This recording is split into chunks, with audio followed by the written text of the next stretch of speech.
আসসালামাইকুম। আপনারা দেখছেন জাবালে নূর, মানে হেরা গুহা, যে পর্বত যেখানে কোরআন শরীফ নাজিল হয়েছে।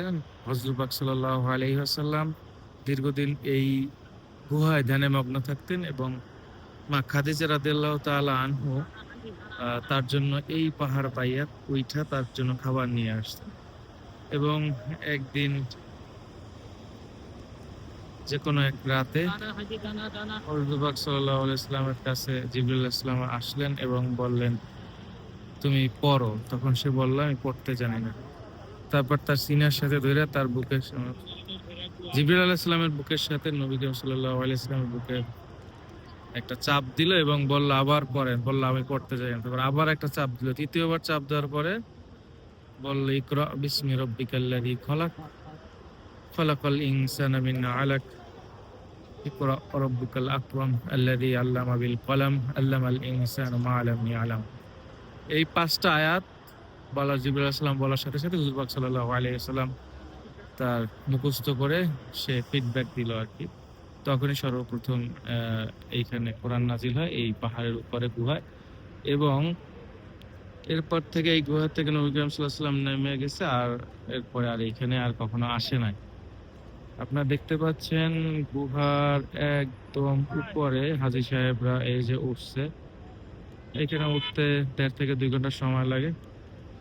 এই রাস্তা ধইরা ধইরা তারপরে আপনার উঠতে হয়। আমরা আসলে কমন জিয়ারায় আসছি। আর আমার ওঠার ইচ্ছা, মানে ইচ্ছা আছে, আমার শক্তি নাই। ইচ্ছা আছে অনেক, বাট আমার শক্তি নেই, কারণ আমার শারীরিক সমস্যা, পাহাড়ে উঠতে পারি না হাইটা, তাহলে আমি হাঁপাইয়া যাই প্রচুর পরিমাণে। এটা ২ ঘন্টা পরিমাণ সময় নিয়ে আইসা এটার উপরে এই যে মোড়ে মোড়ে মোড়ে মোড়ে এখান থেকে এই উপরে উঠতে হয়। এবং এইখান থেকে সরাসরি কাবাঘর দেখা যাইতো, কিন্তু বর্তমানে ক্লক টাওয়ার হওয়ার কারণে এটা দেখা যায় না। কারণ এটা কিয়ামতের লক্ষণ। নবী সাল্লাল্লাহু আলাইহি ওয়াসাল্লামের হাদিস যে কিয়ামতের আগে পাহাড়গুলো থাকবে না, সব কাইটা ফেলাইবে, পাহাড়গুলো অনেক ছিদ্র হবে। এদের নিয়ে মত পার্থক্য আছে, জয়ীফ হাদিসও আছে।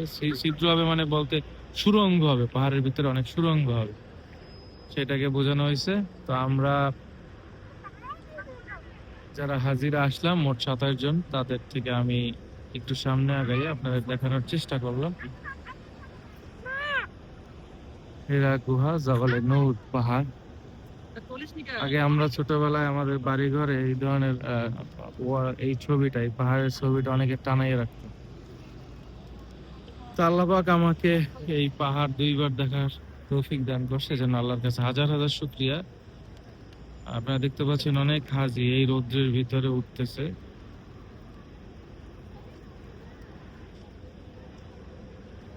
এই পথ ধরে তো সবাই অবশ্যই, অন্ততপক্ষে যারা মুসলিম আছেন, জীবনে একবার হলেও এখানে আসার চেষ্টা করব।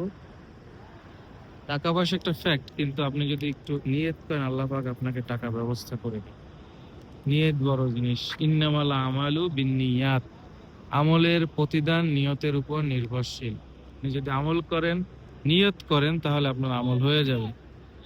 তো ধন্যবাদ। আসসালামু আলাইকুম ওয়া রাহমাতুল্লাহি ওয়া বারাকাতুহু।